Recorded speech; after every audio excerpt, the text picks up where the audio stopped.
নমস্কার সকলকে, লাভ ওয়েবদিতার অন্য একটি ব্লগে আপনাদের সবাইকে স্বাগত জানাই। প্রত্যেকটা বিবাহিত মেয়ের কাছেই বাবার বাড়ি যাওয়ার একটা আলাদা রকম আনন্দ উচ্ছ্বাস কাজ করে, কিন্তু যখন বাবার বাড়ি থেকে ফিরে আসার সময় হয়ে যায় তখন এক রাশ মন খারাপ নিয়ে আমরা ফিরে আসি। কারণ তারপরে আবার কবে যাব, আবার কাছের মানুষগুলোকে পাবো সেটা আমাদের জানা থাকে না। তবে যে কটা দিন ওখানে থাকি সেই কটা দিনের ভালো স্মৃতি নিয়ে আমরা ফিরে আসি। তারপরে আবার যে যার নিজের ডেলি রুটিনে ব্যস্ত হয়ে যাই।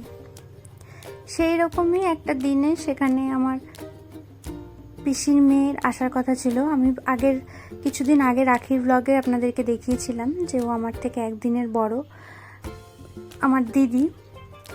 তার সাথে আমার দেখা হয়েছিল রাখির দিন আমার জেঠুর ছেলে আমার দাদার বাড়িতে।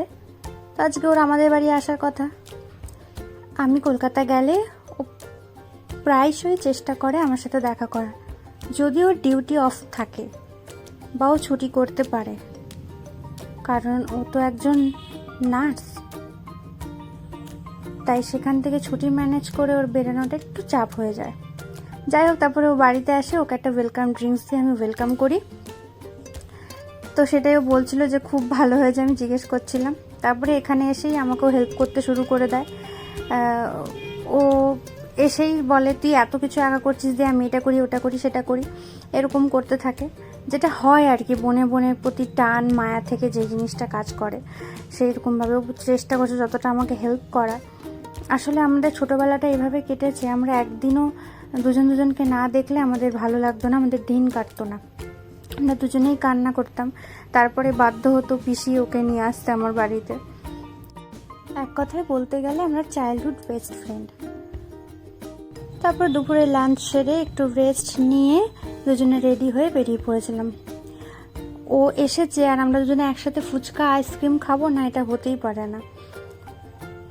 তো দুজনে মিলে বেরিয়ে পড়লাম। তা ফার্স্টে ফুচকা খেলাম, তারপরে দুজনে এত ঝাল লেগেছিল যে সাথে সাথে আমাদেরকে আইসক্রিমটাও খেতে হয়েছিল।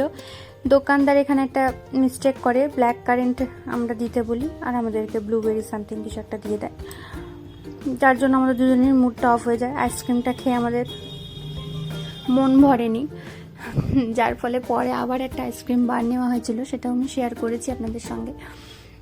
তো তারপরে আমরা দুজনে একটু এটা সেটা কেনাকাটি করে এদিক ওদিক ঘুরে মার্কেটে তারপরে আবার ফিরে আসি বাড়িতে। আমরা যখন ভাই বোনেরা একসাথে হই আমাদের গল্প করতে করতে সারা দিনটা কম পড়ে যায়, সারা রাত্রিটাও কম পড়ে যায়। কারণ এতদিন পর পর দেখা হয়, তখন হাজার রকমের কথা মনে আসে। শেয়ার করতে করতেই কখন যে দিনটা কেটে যায়, তখন যেন দিনটাকে মনে হয় যেন 24 মিনিটে কেটে গেল। যাই হোক, তারপর বাড়ি গিয়ে দেখি বিভাই অরুণের আইসক্রিম নিয়ে এসেছিলো আমাদের জন্য, সেটাও খেয়েছি। তারপর আবার বারের আইসক্রিমটাও খেয়েছি। এই করেই সেদিনটা গেছে কেটে। ব্লগটি ভালো লাগলে একটা লাইক করে দেবেন। বাই।